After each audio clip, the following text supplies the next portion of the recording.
جبریل علیہ السلام تشریف لائے، اللہ کے فرشتے تشریف لائے. تو یہ مبارک مقام ہے. تو لہذا گھر میں کوئی اس کے اندر عبادت کا بھی ماحول بنانا ہے، دعوت کا بھی ماحول بنانا ہے، تو محنت کر کے گھروں کا ماحول بنانا ہے کہ عورتوں کی وہ مسجد ہے. اسی لیے اللہ کے نبی صلی اللہ علیہ وسلم نے فرمایا کہ اپنے گھروں کو قبرستان نہ بناؤ، اس کو نمازوں کے ذریعے سے آباد کرو. آج اللہ معاف فرمائے، مسلمانوں کے محلے میں چلے جاؤ، فجر کے بعد تو بالکل قبرستان کی طرح نظر آئے گا. سناٹا چھایا ہوا ہے، سب سوئے ہوئے ہیں، رات میں بہت تاخیر سے سوتے ہیں اور صبح میں بہت دیر سے اٹھتے ہیں. کتنے لوگ ہیں صبح کا سورج دیکھنا نصیب نہیں ہوتا. امت کا 90% طبقہ آج نماز نہیں پڑھتا. حالانکہ حضرت مولانا محمد یوسف صاحب کاندھلوی رحمت اللہ علیہ فرماتے تھے، امت کا اکثریت بھی حصہ اگر اللہ رب العزت کے سامنے جھکنے والا بن جائے گا، اللہ تعالیٰ ذلتوں کے دروازے بند کر دے گا. آج امت پر ذلت کیوں چھائی ہے؟ اللہ کا سب سے بڑا حکم نماز توڑ دیا، چھوڑ دیا، اور اللہ کے احکامات کو پامال کر دیا. اللہ کی مددیں ہٹ گئی. تو اللہ تعالیٰ کی رحمت متوجہ ہو، اس کے غضب کے دروازے بند ہو جائے، اس کے لیے کیا کرنا ہے؟ اللہ کے احکامات پہ چلنا ہے اور گھر والوں کو چلانا ہے.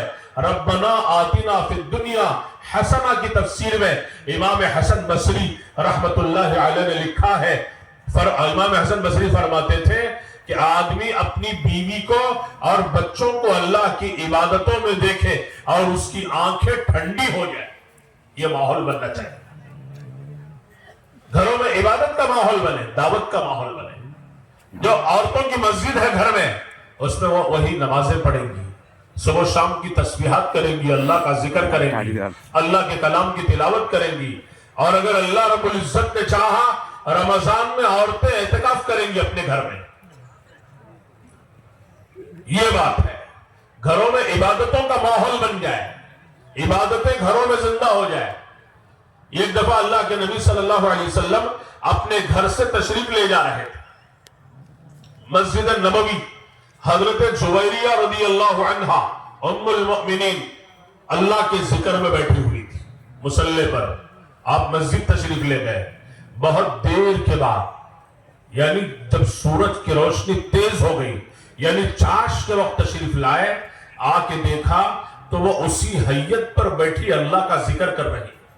آپ نے ان سے پوچھا، کیا صبح میں نے تمہیں جس حال میں چھوڑا تھا اسی حال پر ہو؟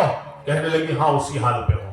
تو آپ نے ان سے فرمایا، میں تمہیں چند کلمات سکھلاتا ہوں، یعنی یہ دعا سکھلاتا ہوں، تم اس کو پڑھ لو، تمہیں ایسا ثواب ملے گا جیسے صبح سے لے کر اب تک اللہ کے ذکر میں ہو. وہ کلمات کیا ہے؟ سبحان اللہ وبحمدہ عدد خلقہ ورضا نفسہ وزنت عرشہ ومداد کلماتہ. اس کو صبح میں 3 دفعہ پڑھ لو، تمہیں ایسا ثواب ملے گا جیسے صبح سے لے کر اب تک اللہ کا ذکر کر رہے ہیں. اندازہ لگا ازواج مطہرات کا کیا حال تھا کہ اللہ کے ذکر میں ڈوبی ہوئی ہے گھنٹوں.